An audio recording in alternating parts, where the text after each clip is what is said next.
નમસ્કાર દર્શક મિત્રો, હું છું રૂપલ લુણીચિયા. સંપૂર્ણ ન્યૂઝમાં આપનું સ્વાગત છે.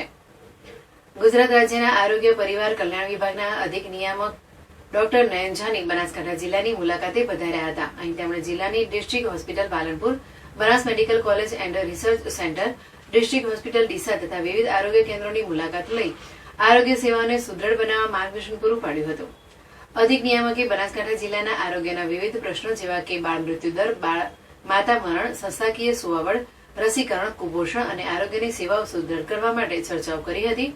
તેમજ જિલ્લાના દરેક નાગરિકોનું આરોગ્ય જળવાય તે તમામ પ્રયત્નો કરવા માટેની ખાતરી આપી હતી. તેમણે મમતા દિવસ અને ગૌરવી દિવસમાં હાજરી આપેલ ફિમેલ હેલ્થ વર્કરની સેવાઓ બાબતે પ્રોત્સાહન પૂરું પાડ્યું હતું અને હાજર તમામ કિશોરીઓને માર્ગદર્શન પૂરું પાડ્યું હતું. તેમણે ડિસ્ટ્રિક્ટ હોસ્પિટલ ડીસા ખાતે ચાલતા ડાયાલિસિસ સેન્ટરની મુલાકાત લઈ સ્ટાફ સાથે ચર્ચાઓ કરી વધુ સારી સેવાઓ દર્દીઓને કેવી રીતે આપી શકાય તે બાબતે માર્ગદર્શન પૂરું પાડ્યું હતું અને હાજર તમામ અધિકારીઓ કર્મચારીઓને સેવાના ભાવ સાથે સારવાર આપવા માટે આહવાન કર્યું હતું. તાલુકા આરોગ્ય કેન્દ્ર ડીસાની મુલાકાત દરમિયાન નમોશ્રી યોજના અને અતિ જોખમી સગર્ભા બહેનોને વધુ સારી સેવાઓ આપવા માટે સૂચન કર્યું હતું. તેમણે રજીસ્ટર્ડ